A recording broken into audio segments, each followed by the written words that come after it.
이스라엘에서 태어나서 2002년에 이제 옥스퍼드 대학에서 중세 전쟁사로 학위를 받고 현재 예루살렘 히브리 대학에서 역사학과 교수로 재직하고 있는 베스트셀러 작가 유발 하라리라고 하는 사람이 있습니다. 이분의 책이 지금 전 세계적으로 굉장히 각광을 받고 있는데요.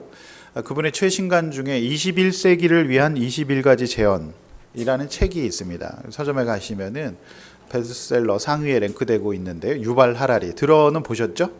네, 유발 하라리. 예, 안 들어보신 것 같은데 유발 하라리라는 분이 계십니다. 굉장한 분인데요. 그분의 책 21세기를 위한 21가지 재현, 책 제목이 좋은데요. 12번째 재현으로 겸손을 꼽았습니다. 그는 이제 유대인 출신인데요. 지금 히브리 대학교 교수고, 그런데 이제 동적인 유대인들에 대해서 이렇게 얘기합니다. 사람들은 대부분 자신들이 세계의 중심이고 자신들의 문화가 인류 역사의 주축이라고 믿는 경향이 있다. 개인적으로 나는 그런 유대인들의 터무니없는 자기중심주의에 굉장히 익숙하다. 우리 유대민족 또한 자신들이 세상에서 가장 소중한 존재라고 생각한다. 어떤 인류의 업적이나 발명을 거명하든 주저없이 유대인의 공적이라고 주장한다. 유대인들은 유치원 때부터 유대교는 인류 역사의 슈퍼스타라고 생각하도록 교육받기 때문이다. 그러나 그런 역사의 식단으로 영향을 섭취하고 자란 사람들에게 유대교가 전 세계에 미친 영향은 상대적으로 미미했다는 생각을 이제 인정하고 소화하는 일은 어려운 일이다. 이렇게 얘기했습니다. 이 얘기는 자신도 유대인이면서 그 유대인들만 가지고 있는 자기 중심성에 대한 경고를 하고 있는 것이죠. 그래서 유대인들이 겸손하지 않으면 안 된다라는 말을 본인의 책에서 한 것입니다. 오늘 이 본문에 이 마가복음이라고 하는 성경책에는 이 유발 하라리의 주장과 같이 하나님과 인류 앞에서 겸손하지 못한 이 유대인들과 그리고 예수님의 대립 이야기가 그려지고 있습니다. 저는 오늘 마가복음 2장 유명한 말씀인 이 본문을 가지고 창립 1주년을 맞이한 우리 교회 주일 예배 메시지로 삼고자 합니다. 부디 예배당을 나가실 때에는 이제 교만을 버리고 겸손의 세 부대를 가지고 나가실 수 있는 우리 저와 여러분 되셨으면 좋겠습니다. 우리 본론의 첫 번째로 의인은 누구인가라고 하는 문제입니다. 의인은 누구인가? 자, 16, 17절의 말씀을 우리 다시 한번 읽어보도록 하겠습니다. 함께 읽습니다. 바리새인들의 서기관들이 예수께서 죄인 및 세리와 함께 잡수시는 것을 보고 그의 제자들에게 이르시되 어찌하여 세리 및 죄인들과 함께 먹는가?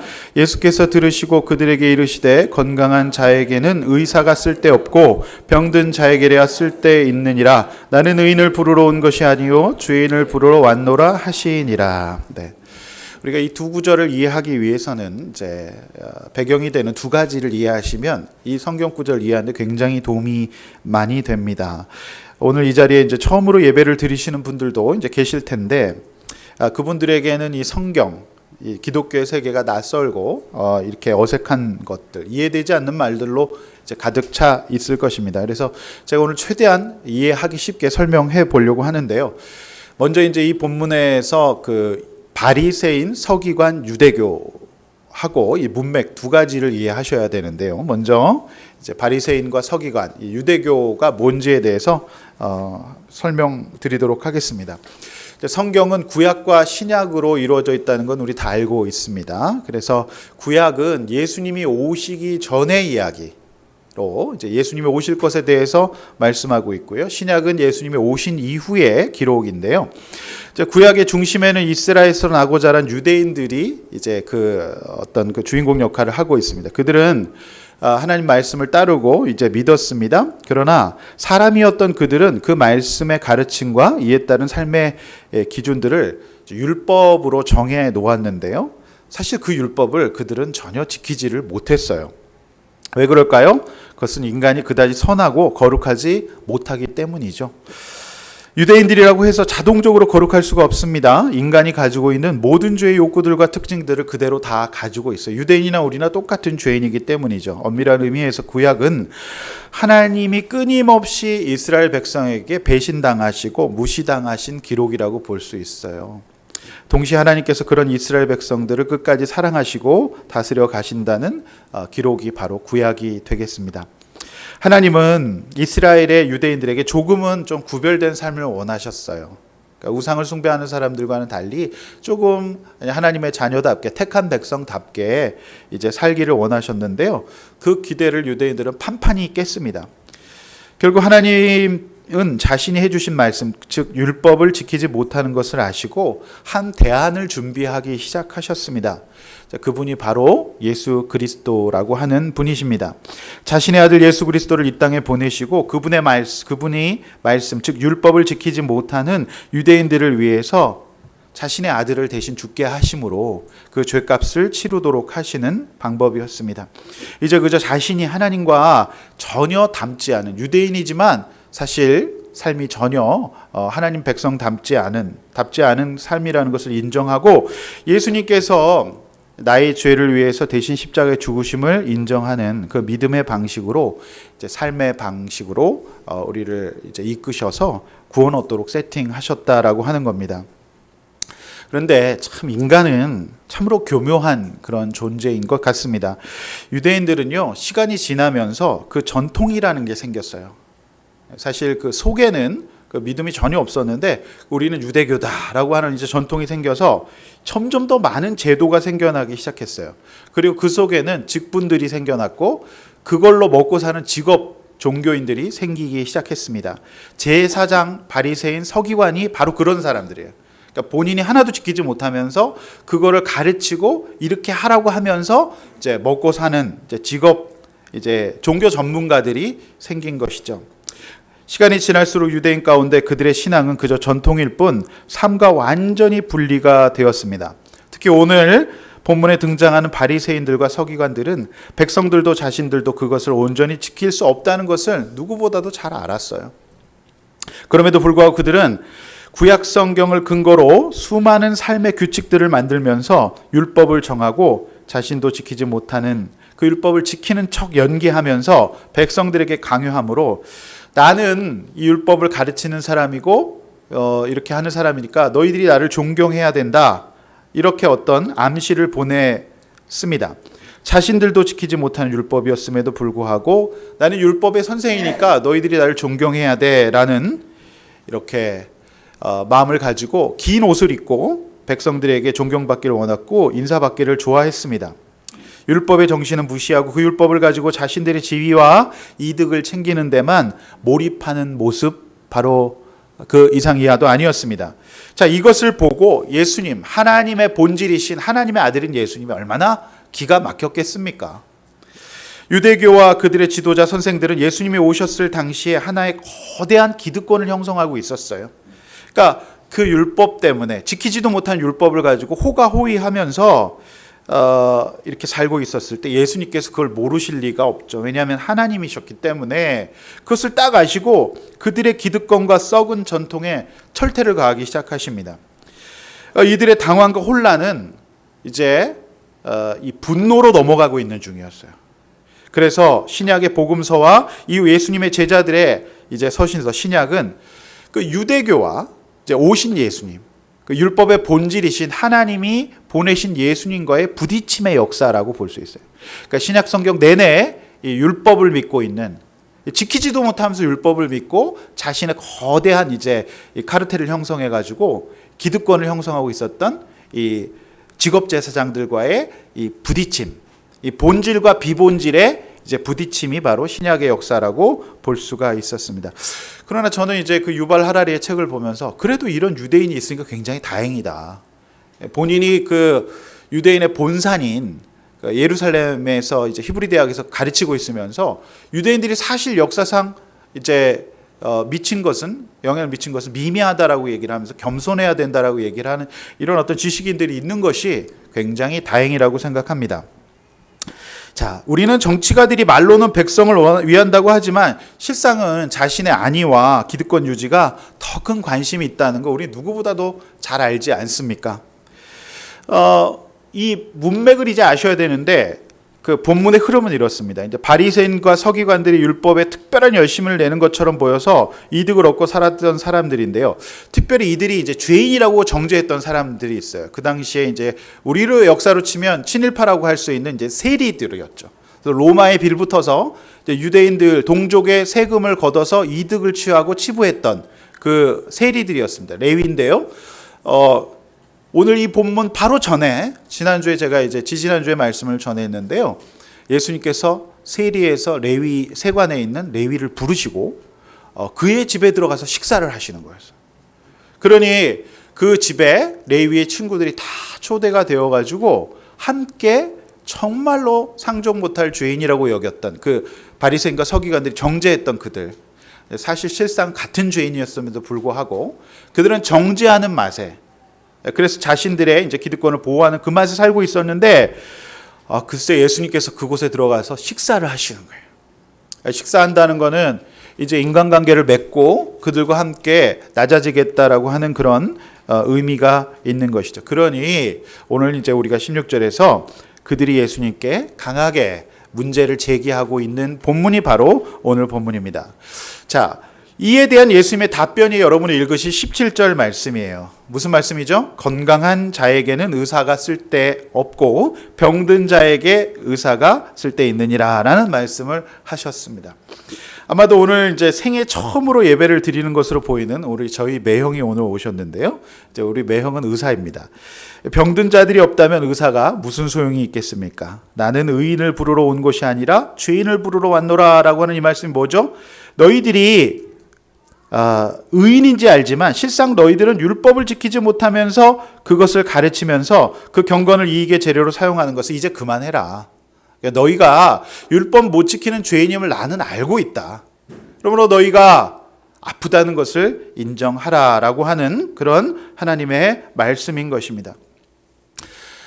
바리새인과 서기관들 죄인이었습니다. 그들의 상태를 마태복음 23장 27절을 이렇게 얘기하고 있는데요.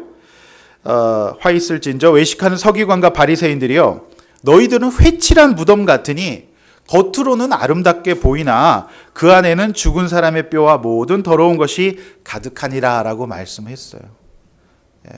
여러분, 회칠한 무덤, 겉에는 하얗고 잔디가 덮여있고 이런 무덤 같지만 그 속에는 죽은 사람의 뼈와 더러운 것들이 가득하다. 이것이 바로 지키지는 못하는 율법을 가지고 가르치는 재미에, 그리고 그 기득권에 살았던 유대인, 바리새인, 서기관들에 대한 예수님의 진단이었어요. 그들이 아프다는 것을 인정하라, 그들이 죄인이라는 것을 인정하라라고 하는 예수님의 말씀이었습니다. 저는 이제 불신 가정에서 홀로 예수를 믿고 목사가 되었어요. 근데 사실 저라고 뭐가 다른 게 있겠습니까? 저도 여러분과 똑같은 인간이고 죄인이에요. 그런데 목사가 되다 보니까 자꾸 연기하게 될 때가 많아요. 저도 못 지키면서 연기하게 될 때가 있어요. 그래서 제 마음 깊은 곳에 제가 목회를 하면서 정말 많이 느끼는 것은, 그 눌림은 제가 성경대로 온전히 살지 못하는데 가르쳐야 되는 이 어떤 그 갈등 가운데 저는 늘 존재하게 됩니다. 그런데 이 갈등을 인지하지 못하는 사람은 진짜 아픈 거예요. 한국의 기독교가 내가 죄인이라는 걸 인정하지 않고 하나님 닮지 않다는 것을 인정하면서 가야 되는데, 그 갈등조차 느끼지 않는 저 같은 목사들이 있는 것이 큰 불행이라고 생각합니다. 저는 사실 그것이 큰 갈등이에요. 전도사 때, 젊은 목사 때는, 뭐 지금도 젊지만 그때는 제가 30에 목사 안수를 받았으니까요, 그때는 막 그냥 외쳤어요. 근데 점점 더 제 입을 조심하게 돼요. 함부로 외치지 않게 되는 것이 있어요. 왜냐하면 나는 제대로 그렇게 하고 있는가라는 생각을 늘 하게 되기 때문에 그렇습니다. 그래서 저는 설교할 때 제 연약함을 늘 자주 얘기하게 돼요. 그게 정상이라고 저는 보여집니다. 어떤 목사도 하나님이 아닌 이상 하나님 성경대로 온전히 살지 못하죠. 근데 이단들은 자기가 하나님이라고 얘기하거든요. 그래서 특별한 신적 지위를 부여하고 자기는 다르다고 얘기하는데 그거 다 사이비 이단입니다. 저는 그냥 신학교육을 받아서 여러분 교회를 섬기는 전문인이라고 봐야 되죠. 여러분이나 저나 지위상은 특별히 다른 것이 하나도 없습니다. 저는 이 자리에 오늘 저희 그 매형도 오시고 저희 어머니도 오셨는데요. 저희 어머니 수고로 예수를 믿게 되었습니다. 그리고 제가 어머니 덕분에 목사가 되었습니다. 이 자리에 저희 아내도 있습니다. 제가 고백하고 아는 것이지만 어머니와 아내의 보기에도 저는 완전하지 않고 본이 안 되는 사람이 분명하죠. 그런데 2000년 전에 바리새인과 서기관들은 그런 생각이 전혀 없었어요. 예. 자신도 지키지 못한 율법을 가지고 마구마구 가르치면서 그렇지 못한 사람들 정죄했고 심지어 예수님까지 정죄하는 모습을 볼 수가 있습니다. 제가 감사한 거는 죄인이기 때문에 그저 죄인을 용서하고 구원해 주시는 예수님의 은혜를 사모한다는 것, 저는 그 은혜 때문에 오늘 목사가 된 것 같습니다. 그분을 더 의지하고 저는 기대하기를 원해요. 따라서 교회는 저와 같은 죄인들의 모임이 분명하다고 보여집니다. 기독교가 자신의 완전하지 않음을 인정하고 꾸준히 자신을 개혁하지 않고 마치 무엇이라도 된 것처럼 행세하는 즉시 오늘날 모든 기독교인들은 예수님이 정죄하셨던 그 바리새인과 서기관이 될 수도 있다는 것에 우리는 경각심을 가져야 합니다. 나는 큐티하는데 큐티 좋죠. 그런데 큐티하면 내가 큐티하지 않는 사람만큼 잘 살아야 되지 않겠습니까? 근데 큐티하지 않는다는 것만으로 사람을 정죄하는 것도 바리새인과 서기관의 율법일 수 있다라고 하는 겁니다. 세상 사람들과 다름을 자랑하며 정죄하는 모임이 아니라 누구보다도 완전하지 않다는 것을 인정하고 그렇기 때문에 그저 믿지 않는 사람들보다 죄인을 용납해 주시고 받아주시는 은혜를 사모를 조금 더하는 사람들의 모임이 바로 이 교회입니다. 그렇게 살다 보면 조금씩 예수님을 닮아가기 시작할 수가 있어요. 그리고 죄가 조금씩 힘을 잃어갑니다.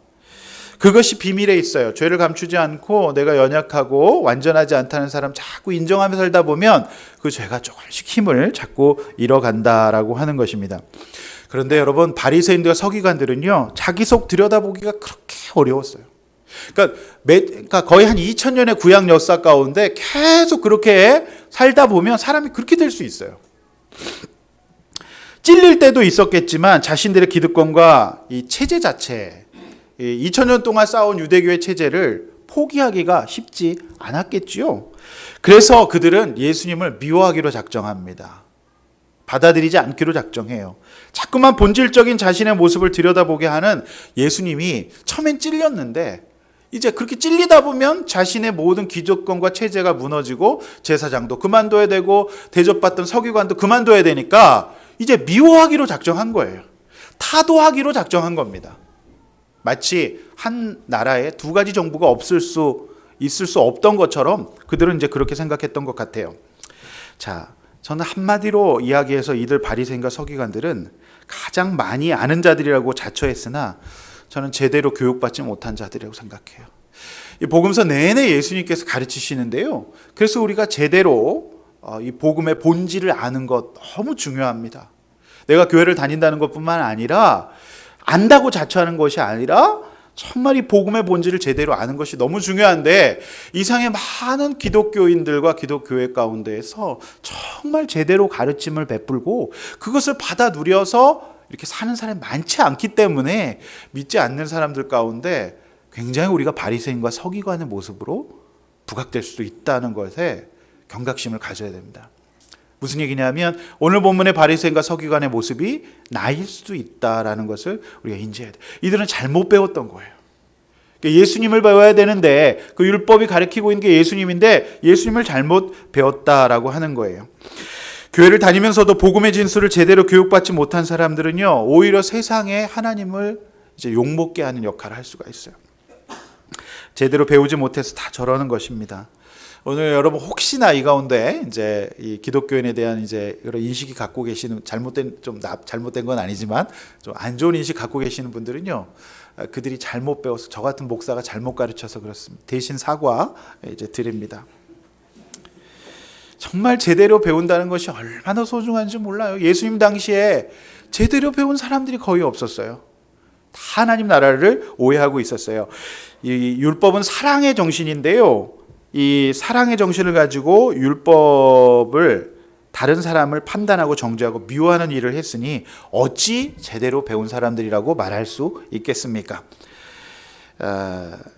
여러분 누구나 한 번쯤은 통과해야 될 길이 바로 이 길인데요. 아픈 것이 드러날 것이 싫어서 건강검진을 안 받거나 또 병원을 가지 않는 어리석은 분들이 계세요.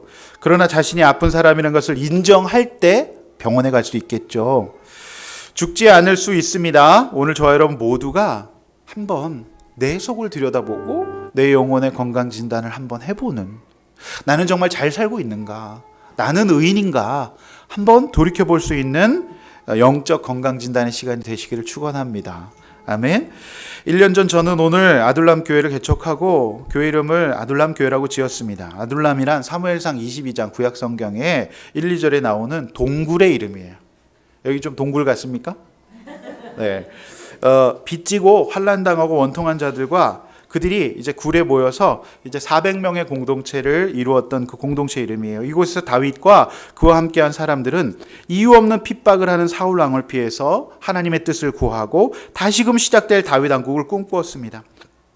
이처럼 교회란 본디 자신의 연약함을 인정하고 서로 위로하고요, 격려하는 곳이어야 합니다.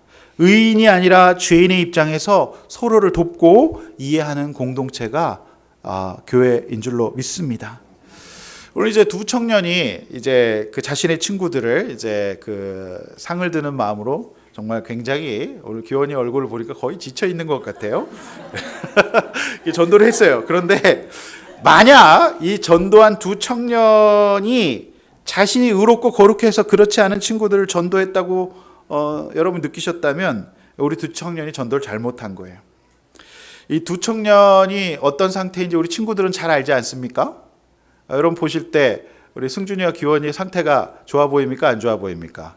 예, 같이 죄도 많이 졌고 또 우리 전혀 어쩌면 나보다 더 나쁜 놈이라는 것을 알고 있는 부분이 있을 거예요. 그래서 저는 오늘 이 말씀이 굉장히 다행스러운 게 목사부터 오늘 승준이 기원이부터 그러니까 죄인이에요. 근데 죄인이란 거 조금 빨리 인정한 사람이라는 것이죠. 그런 어떤 맥락에서 이제 전도를 하고 인도를 해야 맞는 것이죠. 그렇지 않습니까? 네. 여러분 친구들이 보셔도 두 친구의 상태가 그렇게 보여진다고 보여져요. 여러분 표정 가운데 다 드러나 있습니다. 네. 그래서 교회란 의인들의 모임이 아니에요. 2000년 전에 그 유대교 같은 교회가 아닙니다. 우리가 죄인임을 인정하고 내가 힘들고 연약하다는 내가 정말 인정하기 싫었던 내 정말 속에 있는 것들을 직면하고 정말 하나님 앞에 고침받는 시간이 되어야 할 줄로 믿습니다. 그래서 조금씩 변해가는 사람들이 이제 모임이 바로 이 교회이죠. 네. 저희 어머니는 제가 얼마나 연약한지 알아요. 그죠? 네. 그래서 제가 이런 얘기를 하는 게 당연하죠. 목사네 하고 이제 나는 목사입니다. 아들이 아닙니다. 이렇게 하는 게 맞습니까? 아니죠. 전혀 그렇지 않습니다. 저는 오늘 여러분에게요, 한 미망인의 영상을 보여드리려고 해요. 저는 이분의 강의 가운데, 짧은 강의 가운데 있는 그대로 보라라고 하는 게 굉장히 마음에 와닿았어요. 여러분 이 영상 한번 보시고 또 여러분 설교 듣겠습니다. 한번 보시겠습니다. 저는 남편을 자살로 잃었습니다. 지금 이렇게 비교적 담담하게 이야기할 수 있다는 게 신기하기도 하네요. 9년 4개월 전 전화 한 통을 받았는데요. 아침에 일하러 나갔던 남편이 사망했다는 그 이야기를 듣는 순간 저는 충격에 빠졌습니다.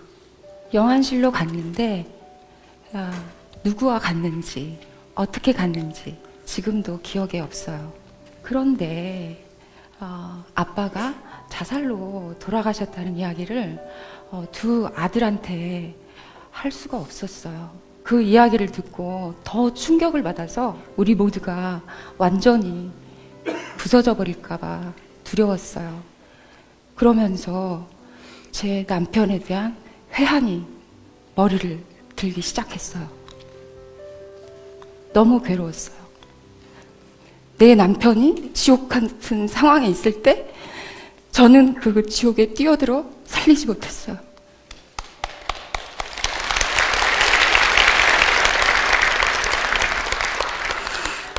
2014년 4월 16일 새벽이었어요. 저는 꿈을 꿨어요. 산길을 걸어가고 있는데 커다란 동굴이 나타나고 그 동굴을 통과하니까 아주 밝고 넓고 맑고 환한 그런 곳에 도착한 거예요. 근데 거기에 남편이 있었어요. 저는 너무 놀라고 반가워서 여기 있었구나. 죽은 게 아니지. 살아있는 거야. 맞지? 남편이 가까이 다가오더니 저를 보고 이렇게 말했어요. 혜정 씨, 있는 그대로 보세요. 저는 말문이 딱 막히고 눈물이 줄줄 흘렀어요. 이게 꿈인지는 알겠는데 깰 것 같고 깨면 이 모든 것이 사라질까봐 깨지 않기를 바랐는데 눈물을 여전히 흘리고 있는, 울고 있는 저를 발견했습니다. 저는 꿈속에서 남편이 혜정 씨 있는 그대로 보세요. 그 말을 제 가슴에 등록했습니다. 두려울 때 외면하지 않고 있는 그대로 그 두려움을 친구 삼아 살기로 한 거예요. 두 아들에게 아빠의 죽음을 이야기하고 거기서부터 출발하고 싶은 절박한 마음이 있었고 거기에 매 순간에 답이 있을 거라고 저는 믿었습니다. 그래서 두 아들에게 이런 취지를 설명하고 동의를 얻어서 함께 대화 모임을 시작했어요. 그 과정에서 아빠가 자살로 돌아가셨다는 이야기를 할 수 있었어요. 추방당했던 아빠의 죽음을 우리의 일상으로 초대한 겁니다. 그립고 보고 싶을 때 그 마음을 나누고 우리가 함께 오래 살고 싶었지만 그렇게 하지 못한 아쉬움, 원망도 하고 놀리기도 하고 흉도 보고 우리들은 점점 명랑한 가족이 되어갔어요. 현재 우리나라에서 자살로 사망하는 사람은 매해 13,092명, 하루에 36명, 40분당 1명이 자살로 세상을 떠나고 있습니다. 저는 그때 알게 됐습니다. 우리 사회는 긴급 신체 안전망, 응급 정서 안전망이 없다는 것을. 한국 사회는 압축적인 근대화로 인해서 가족들이 사적인 행복의 영역뿐만 아니라 보건, 복지, 안전 문제까지 모두 떠맡아야 하는 그런 사회가 아닌가. 만성적인 가족 피로 증후군, 가족 탈진 증후군을 겪고 있는 건 아닌가 하는 생각이 들었습니다. 그래서 죽을 것 같이 힘든 사람이 살려줘, 살고 싶어, 도와줘 라는 긴급한 신호를 보내면 못 듣는 게 아닐까. 자살은 개인적인 선택이 아니라 궁지나 벼랑으로 내몰리는 사회적 죽음이라고 합니다. 그래서 저는 도저히 혼자서는 삶의 길로 돌아올 수 없는 자살 위기자들을 먼저 발견하고 공감하고 가족, 의료진 등 모든 자원과 연결하는 방법을 전하는 자살 예방 강사가 되었습니다. 제가 이 이야기를 왜 하냐면요, 거기서 우리가 배운 것이 있어요. 우리들의 일상에는 삶과 죽음이 따로 있지 않다는 것이었습니다. 사실 저는 이 자리에 오는 것이 몹시 두려웠어요. 이 자리에 함께하면서 세상을 안전하게 만드는 사랑의 빛을 비추는 여러분 너무너무 감사해요. 서로가 서로를 비추면서 행복하게 살아가면 좋겠습니다. 네, 짧은 영상인데요. 저는 이분이 있는 그대로 보고, 그러니까 사실 그 가족의 죽음이라는 것들을 직면하기 얼마나 힘들었겠습니까?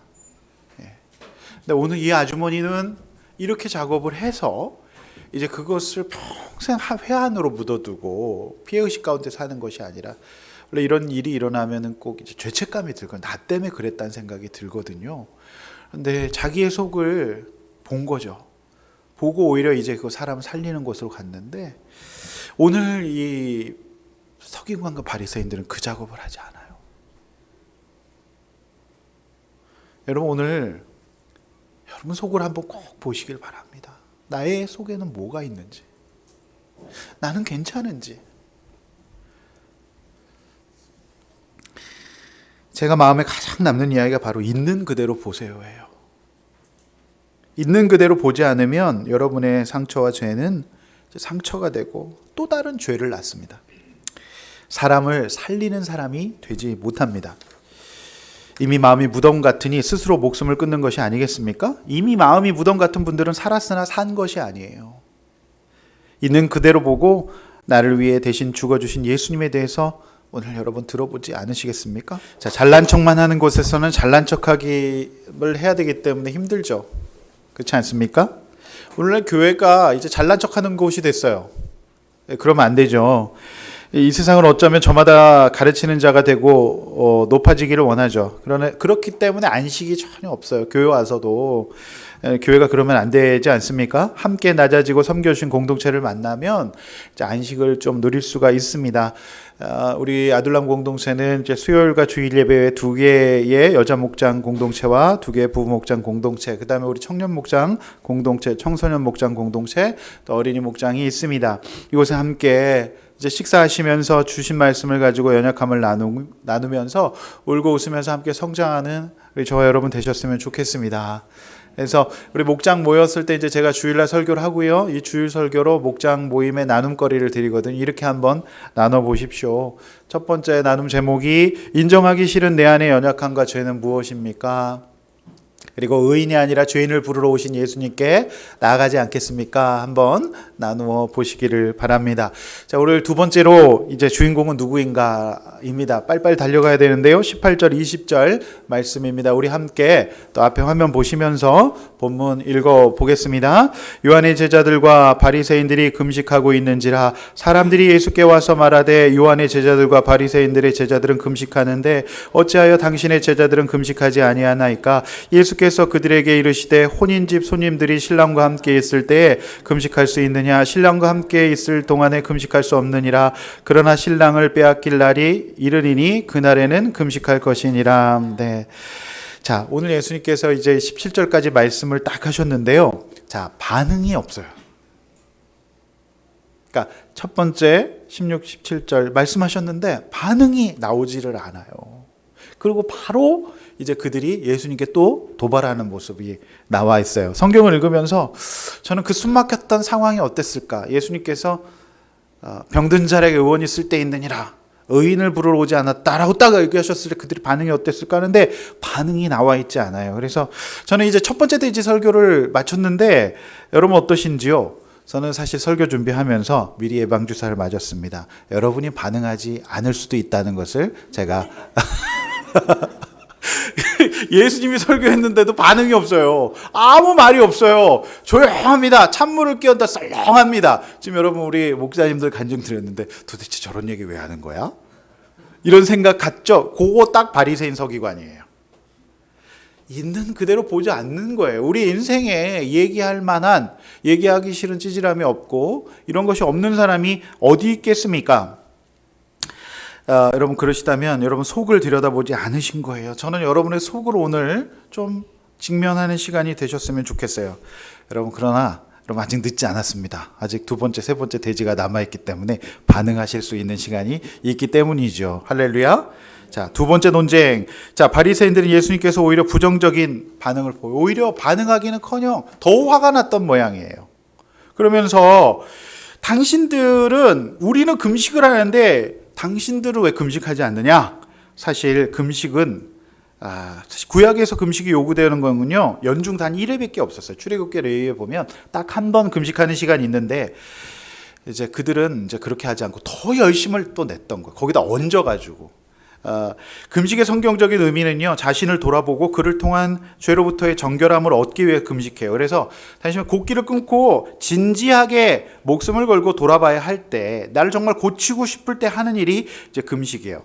근데 오늘 이 금식의 전통은 단식으로 남아서 정치권과 어린이 청소년들이 부모님께 반항할 때 쓰는 도구가 되었어요. 밥 안 먹어 막 이래 버리거든요. 그리고 금식의 본래 목적은 이제 신 앞에서 자신의 문제점을 돌이켜보고 고치는 데 있는데요. 오늘 그 금식의 본질이자 목적, 그 하나님 바라보려고 금식하는데 그 하나님이신 예수님이 와 계신데도 금식을 운운하면서 예수님께서 금식을 하지 않는다고 이렇게 얘기하는 거죠. 정말 이런 황당한 경우가 어디 있습니까? 이 말이 안 되는 것이죠. 본문의 바리새인과 서기관들의 금식은요, 금식하는 자신의 특별한 열심과 남다름을 드러내는 도구로서 작용하고 있었을 뿐이에요. 나는 이렇게 금식하는데 거룩하지 못한 것들, 이렇게 판단과 정죄의 도구로 사용했기 때문에 이제 금식의 정신, 금식을 통해서 하나님을 진지하게 바라보려는 그것과는 전혀 상관이 없었다라고 하는 거예요. 이제 전승에 의하면은요, 이 한 번 금식하게 돼 있는데요, 바리새인 서기관들은요 2번이나 일주일에 2번이나 이제 금식을 했던 거죠. 어떻게 보면 단헐적 금식의 원조라고는 하지 않을까, 그냥 간헐적 금식의 원조라고 하니까 그런 생각이 들어집니다. 무언가 남다른 열심을 보임으로 사람들로 하여금 진짜 거룩하다, 멋지다, 그런 이제 인정을 받고 싶었던 것이죠. 여러분, 근데 금식을 제대로 하면요, 화가 나는 게 아니라 마음의 힘이 빠지고 온유해져요. 부드러워집니다. 그러나 잘못된 금식은 사나워지고 마음이 더 복잡해져요. 그게 잘못된 금식이죠. 이들이 바로 그랬다라고 하는 겁니다. 오늘 여러분 읽으셨던 18절의 뉘앙스만 봐도 이들은 굉장히 화가 나 있다는 것을 볼 수 있어요. 우리는 금식을 해서 배고파 죽겠는데 막 예수님이요, 파티를 여시는 거, 5병이요 7병이요 빵빵 터뜨리시면서 막 엄청 드시는 거예요. 이러니 금식하는 이 사람들 입장에서는 본인들이 정말 의롭고 싶은데 예수님이 빵빵 터뜨리시고 맨날 파티하시니까 너무너무 화가 났던 것이죠. 여러분, 저는 이게 금식의 딱지라고 표현하고 싶어요. 하나님 앞에서 다 죄인임에도 불구하고 바리새인과 서기관들은요, 요한의 제자들까지도 금식의 자격증이 되었어요. 그래서 자격증 없는 자들을 지금 판단하고 정죄하는 거예요. 여러분, 이게 참 얼마나 어리석은 거냐면, 어린 시절 우리 딱지놀이 했죠. 그래서 골목의 최고는 딱지 있는 자예요. 또 딱지를 넘어서서 골목의 최고는 구슬이 있는 자예요. 그래서 골목에서 딱지와 구슬이 있는 자는 그 없는 자들을 엄청 정죄하면서 무시하면서, 딱지도 없는 것이 이러면서 구슬도 없는 것이 하면서 무시하죠. 얼마나 유치해요. 그게 아무것도 아니잖아요. 그거 어디다가 버렸는지 다 버렸어요. 근데 그거 갖고 잘할란 척하죠. 그런데요, 여러분, 나이가 먹으면 인간은요 또 다른 딱지를 구해요. 아무것도 아닌데, 본질이 아닌데 학벌의 딱지, 외모의 딱지, 또 경제 이 재력의 딱지, 뭐 이런 거 단뜩 붙여가지고 나는 이 정도 있는 사람이고 이런 집안이다라고 이야기해요. 그래서 또 어떤 사람은요 자녀의 딱지를 붙이기도 해요. 우리 애들이 이 정도 수준이 된다 막 자랑해요. 그런데 여러분, 그렇게 키워봤자 결혼하면 다 끝입니다. 여러분, 그렇지 않습니까? 네, 또 어떤 분들은요 성격과 외모의 딱지를 붙이고 있는 분은 장난이 아니에요. 저 돼지들 막 그러면서 막 놀리거든요. 정말 이 어떤 그 종목을 바꿨을 뿐이지 내 안에 있는 이 금식의 딱지는요 사람들 무시하고 정죄하는 것으로 잘 사용되고 있어요. 여러분, 물론 금식은 쉬운 게 아니에요. 그런 어떤 학벌과 외모와 경제의 딱지를 얻기 위해서는 엄청난 노력을 해야 돼요. 여러분, 밥을 굶는다는 게 쉬운 게 아니죠. 성공을 위해서 노력하는 분들 보통 노력 아닙니다.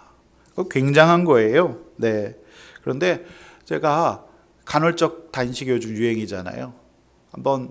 매번 근데 실패해요. 한 번 딱 간헐적 단식을 하루 24시간 금식을 성공했죠. 근데 먹는 사람들 다 정죄하게 되더라고요. 그러나 저는 여전히 돼지입니다. 이게 자기가 한 번 그렇게 했다고 정죄하는 게 인간이에요. 그러니 이렇게 열심으로 일주일에 2번씩이나 단식을 했던 이들이 그거에서 인정받아야 되는데 예수님이 계속 파티하시니까 얼마나 속이 상했겠습니까? 저는 딱 이럴 때 어따 대고라는 말이 딱 맞는 것 같아요. 이 본문에는.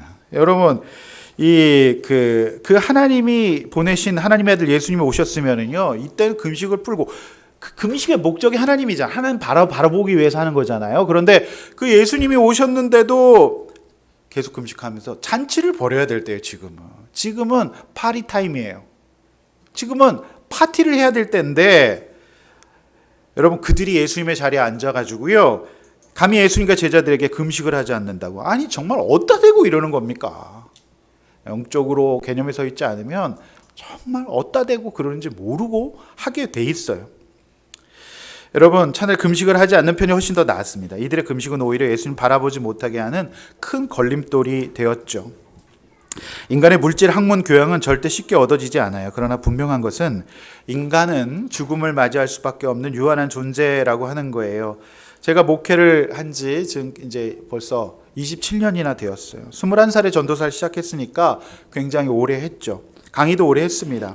그런데 정말 제가 목회하면서 예수 믿기 어려운 사람들이 누군가를 보니까요, 이 시대에 금식한 자들이에요. 정말 예수 믿기 굉장히 어려워요. 한 번은 제가 강의했던 학교에 선생님들, 교수 수련회에 참석한 적이 있는데 그곳에서 나름 금식 좀 하신 분들의 위력이 대단하더라고요. 은근히 나오신 학교의 서열들을 매기고 자기들끼리 모여요. 미국 대학도 다 같은 대학이 아닙니다. 거기서 같이 모이고요. 그 다음에 자신의 학문의 업적, 연구 업적의 성과별로 또 같이 모이세요. 그러시면서 이분들이 딱 서면서 막 멘트를 하나씩 던지는데 그곳에서 저는 숨이 막혀서 있을 수가 없었어요. 저는 그 묘한 분위기, 정말 이 시대의 먹물들의 그 분위기, 정말 숨이 막혔습니다. 저는 거기서 바리새인과 당시의 먹물이었던 서기관들의 태도가 무엇인지를 알게 되었어요. 여러분, 알스 신잡이라고 하는 텔레비전 프로그램 잘 아시죠? 정재승이라고 하는 카이스트 뇌과학 교수님이 쓰신 12발자국이라고 하는 책이 있습니다. 저는 이제 그 책을 수요 예배 때 한번 인용해 드린 적이 있는데요. 오늘 본문과 너무 딱 맞기 때문에 제가 인용을 해 드리려고 하는데요. 이분의 이런 연구를 했어요. 사람들이 왜 새해에 한 결심을 지키지 못하는가?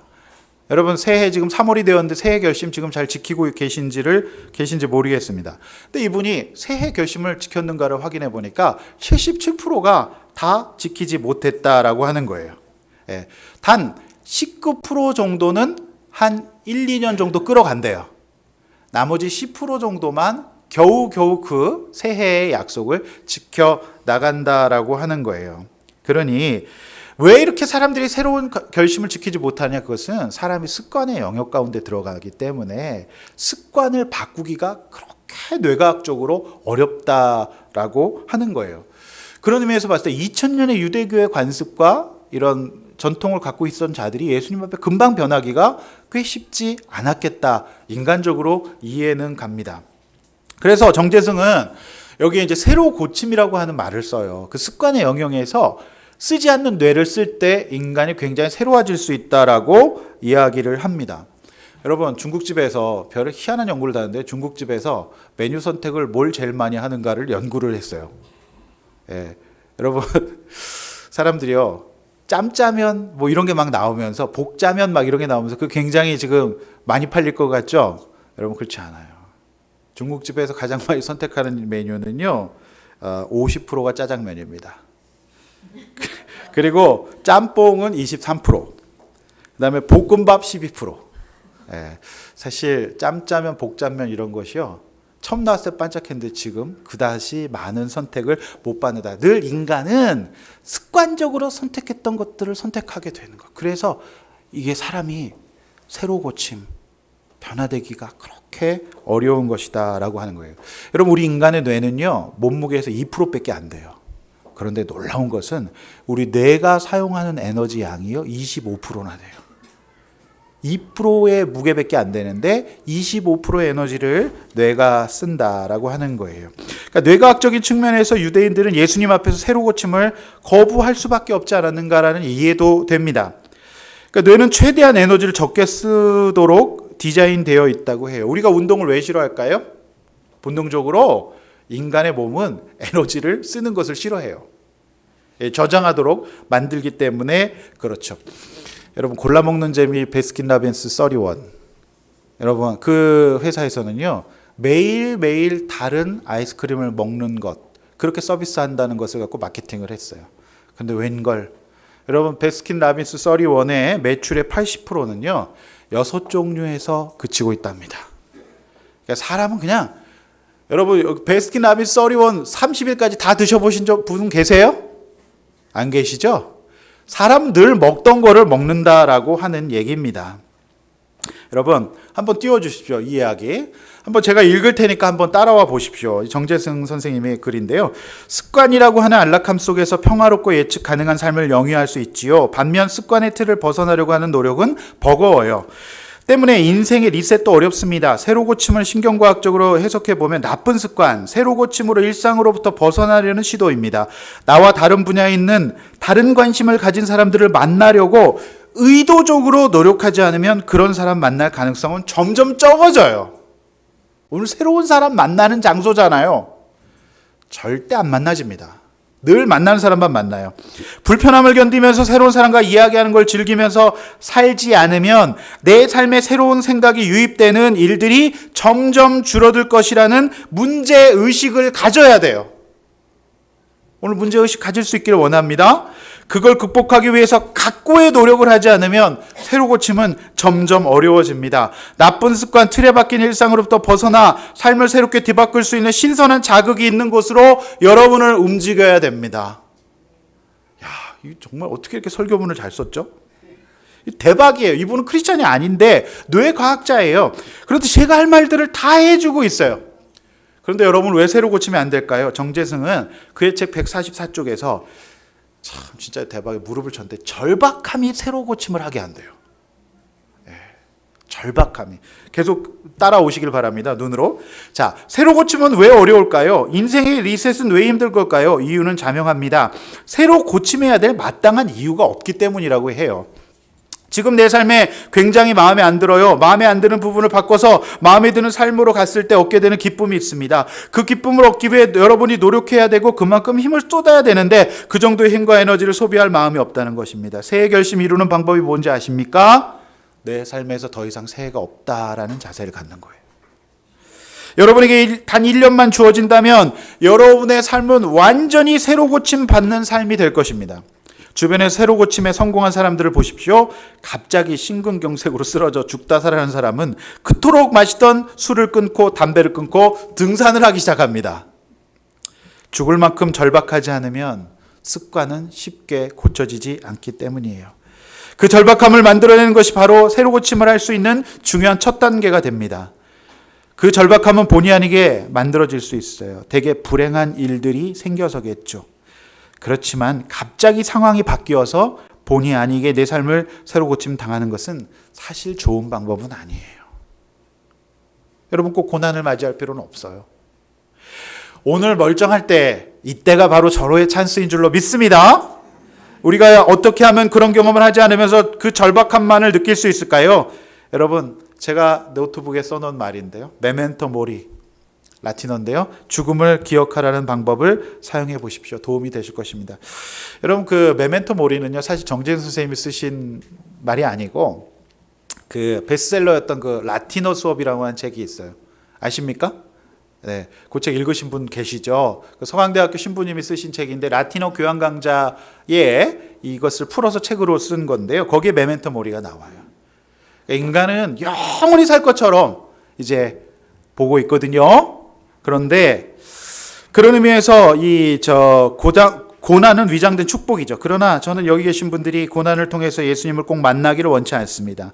바로 내가 지금 몰랐던 신앙의 영역에서 여러분의 의식을 새로 고침하시고 새로운 바람을 여러분 이곳에서 불어넣어 보시기를 바라요. 이곳 아둘람 공동체 새로운 만남을 시도해 보십시오. 새로운 만남을 갖는 건 쉬운 일이 아니에요. 그러나 여러분 사회학적으로 교회는 성별과 연령과 배경과 지식에 상관없이 누구나 모일 수 있는 거의 유일무이한 장소가 바로 교회예요. 사회학적으로도 굉장히 독특한 모임입니다. 그렇지 않습니까? 제가 볼 때 정재승 교수의 이 책만 잘 읽어도 저는 회심이 가능할 것 같아요. 저만 그렇습니까? 인간만이에요. 후회할 수 있다 그래요. 여러분 후회 뭐예요? 기독교 용어로 얘기하면 회개죠. 인간만이 후회 기능을 갖고 있어요. 그러니까 실망할 뿐이지 후회하는 건 인간밖에 없대요. 영장류 짐승 중에. 그래서 2000년 전에 유대인들은요. 바로 이 기능을 사용하지 않았어요. 새로 고침하기 싫었어요. 새로운 예수님과 제자들을 만나기 싫었다라고 하는 거죠.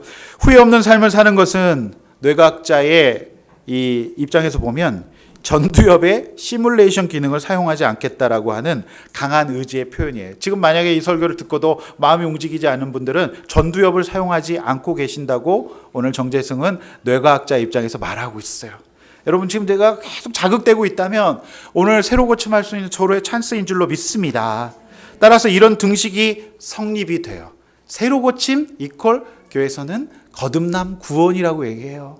여러분의 인생을 지금 새로 고침할 수 있기를 축원합니다. 네, 두 번째 후회는 뭐예요? 회개해요. 우리가 한번 내 삶을 돌이켜보는 거예요. 내가 정말 옳은가? 내가 지금 잘 살고 있는가? 내 속에는 무엇이 있는가를 들여다봐야만 합니다.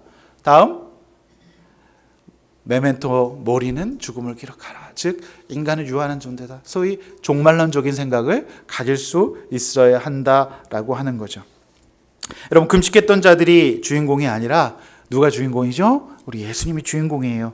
내 인생의 훈장과 같은 금식은 예수님 앞에서 내려놓으십시오. 그래서 예수님은 19절에서 너희들이 금식이 지향하는 목적이 나다. 그러므로 지금은 금식할 때가 아니고 잔치를 벌일 때라고 말씀하세요.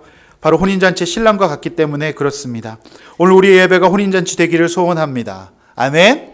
오늘 우리는 금식하지 않습니다. 여러분, 나가시면서 떡 많이 드시고 식사도 꼭 하고 가시기를 바랍니다. 할렐루야. 새로 고침합시다. 네, 변화됩시다. 네, 그냥 살아왔던 대로 살아가지 않기를 원해요. 그래서 두 번째 나눔은 내가 사람을 판단하고 무시한 기준은 무엇인가요? 여러분의 갖고 있는 금식의 완장은 무엇인가요? 한번 나눠보시고 과연 내 인생의 주인공은 누구인가를 한번 보시기를 바랍니다. 아멘. 자, 세 번째 빨리 갈게요. 새 포도주가 필요한 이는 누구인가라고 하는 거예요. 21절, 22절. 네, 읽는 거 한번 생략하겠습니다. 자, 유명한 구절이죠. 자, 세상 사람들도 이 종종 인용하는 구절이에요. 낡은 옷에 새로운 생배 조각을 기우면 낡은 천을 잡아당겨서 헤어짐이 심해진다. 낡은 포도주부에 발효가 덜 된 새 포도주를 넣으면 탄성을 잃어버린 낡은 가죽 부대는 이제 터지게 되어서 둘 다 잃게 된다라고 하는 유명한 말이에요. 새 포도주는 새 부대라 유명한 말씀이죠. 사실 유대인들은 엄청나게 당기는 삶을 살았어요. 그러니까 낡은 옷에다가 새 천 조각을 붙이면 이게 엄청 당기잖아요. 터지기 직전이었어요. 자신도 지키지 못했던 율법을 갖고 하나의 목적으로 막 달려갔어요. 저는 한국 사회의 젊은이들, 한국 사회 청소년들이 그런 것 같아요. 오직 입시, 오직 학벌, 오직 이걸로만 가야 되니까 얼마나 당기겠어요. 그래서 늘 기쁨은 없었고 죄책감과 부담감에 시달렸던 것 같아요. 그래서 예수님은 수고하고 무거운 짐자들아 내게로 오다라고 오늘 말씀하고 계세요. 너희들 그 가치관으로 땡기는 인생 그만 살아라. 땡기는 인생 그만 살고 내가 주는 이 새로운 옷을 입고 새로운 부대를 입고 한번 나와 함께 너의 인생의 길을 걸어가지 않겠니라고 말씀하시는 것입니다. 사랑하는 여러분, 저는 지난주에 헤롯이라고 하는 가족의 얘기를 했어요. 이 헤롯은 분봉왕이었어요. 모든 것을 다 갖췄는데요, 굉장히 당기는 삶을 살았어요. 왠지 아세요? 그의 죄 문제를 해결할 수 없어서 그래요. 네, 그의 동생의 철을 취한 문제 때문에 이 가족이 굉장히 혼란스러워했고, 그래서 이 가족이 어떻게 된 줄 아십니까? 결국 어머니가 딸을 살인을 교사하게 되는, 이렇게 어떻게 많은 것을 갖추고 있음에도 불구하고 그 속에 있는 무덤과 같은 자신의 죄, 연약함을 인정하지 못해서 결국 많은 것을 갖췄지만 최악의 가족으로 성경에 이제 등장한다고 제가 수요일날 말씀을 드린 적이 있었습니다. 여러분, 어릴 적 저의 꿈은 야구 선수였었어요. 근데 그것을 이제 접게 되었어요. 또 저의 한때 꿈은 또 유능한 사업가가 되는 게 제 꿈이었어요. 그런데 그것도 저에게 맞는 옷이 아니었어요. 저에게는 먼저 제 마음의 변화가 필요했고, 고등학교 1학년 때 딱 우리 교회만한 제 모교회, 작은 수유리 장로교회에서 저는 예수님을 영접할 수 있었어요. 어린 시절부터 저는 왠지 제 마음은 낡은 부대같이 생각이 되어졌어요. 자존감이 높지 않았고 마음이 혼란스러웠었어요. 그래서 제가 이제 신앙을 갖게 되면서 새로운 부대를 허락받게 된 것 같습니다. 여러분, 저는 그때부터 놀랍게도 제 마음의 당김과 터질 것 같은 답답함이 해결되는 그런 기적을 맛보게 되었어요. 오늘 여러분 지금 굉장히 오늘 건조해서 얼굴이 당기는 분들도 계실 겁니다. 오늘 구원받아야 될 찬스인 줄로 믿습니다. 지금 막 배가 고파가지고 막 지금 위가 당기시는 분들 예수 믿으시길 바랍니다. 이거는 원고에 없는 제 드립입니다.